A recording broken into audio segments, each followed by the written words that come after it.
বৰাৰ আমৰে আৰু চিনাকি দিলে হয়তো আপোনালোকে বেয়াই পাব। আমাৰ পৰিবাৰ নীৰু দেৱীক আমি মঞ্চলৈ আহ্বান জনাইছোঁ।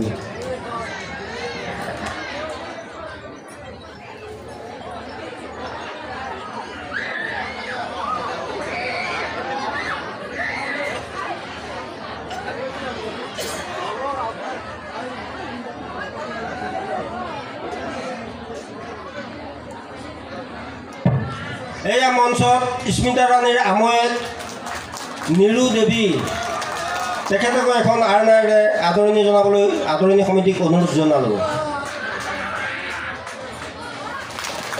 আজি 2023 বৰ্ষৰ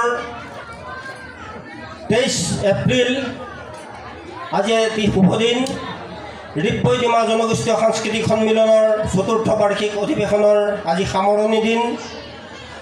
আৰু এইখিনি সময়ত আমি স্মিতা ৰাণী বৰাক সম্বৰ্ধনা জনাবৰ বাবে এখনি সম্বৰ্ধনা পত্ৰ যুগুত কৰিছিলোঁ।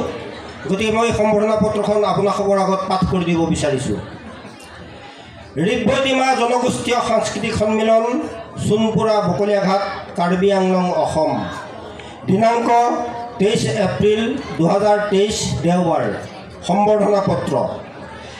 হে কৃষ্টিৰ সাধিকা বকলীঘাট নিবাসী শ্ৰীযুতা স্মিতা ৰাণী বৰা, জয়তে ৰিব্বৈ ডিমা জনগোষ্ঠীয় সাংস্কৃতিক সন্মিলনৰ তৰফৰ পৰা আপোনালৈ যাচিছোঁ নমস্কাৰ, কাৰ্ডম, জোঠাই, খুলুম্বাই আৰু সশ্ৰদ্ধ প্ৰণাম।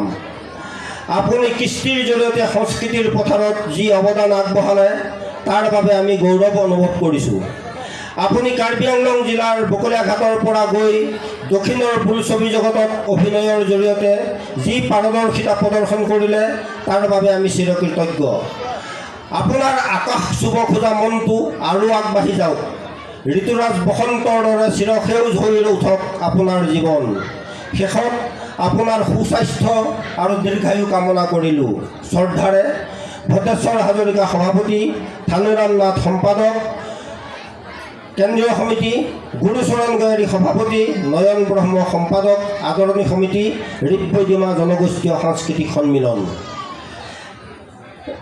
এই সম্বৰ্ধনা পত্ৰখন স্মিতা ৰাণীক প্ৰদান কৰিবৰ বাবে ৰিব্বৈ ডিমা জনগোষ্ঠীয় সাংস্কৃতিক সন্মিলনৰ আদৰণি সমিতিৰ উপদেষ্টা মাননীয় কমল চন্দ্ৰ বসুমতাৰীদেৱক অনুৰোধ জনালোঁ।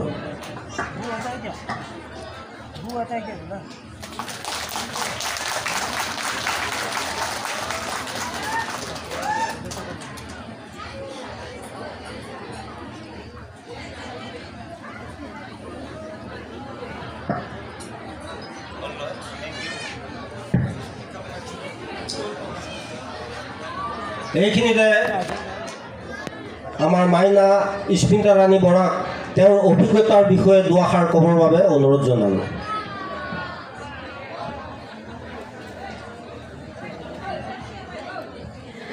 নমস্কাৰ। ইয়াত উপস্থিত থকা সমূহ বিশেষ ব্যক্তি আৰু সমূহ ৰাইজক মই প্ৰথমতে বহাগ বিহুৰ শুভেচ্ছা জ্ঞাপন কৰিলোঁ। ৰিব্বৈ ডিমা সাংস্কৃতিক অনুষ্ঠানলৈ মোক এনেকৈ ইমান মৰমত মাতি অনাৰ বাবে সমূহ কৰ্মকৰ্তাক মই অশেষ ধন্যবাদ জ্ঞাপন কৰিছোঁ। খুব ভাল লাগিছে ইয়ালৈ আহি, ইমানবোৰ মানুহ দেখিছোঁ, আপোন মানুহ। যিহেতু তাত কাম কৰি থাকিলে আপোন মানুহ লগ পোৱা নাযায়, তথাপি ভাল লাগিছে আহি। খুব ভাল লাগিলে। এখন চিনেমা কৰিলোঁ, চাউথৰ এখন চিনেমা কৰিলোঁ, যিখনৰ নাম হৈছে গ্ৰন্থালয়ম।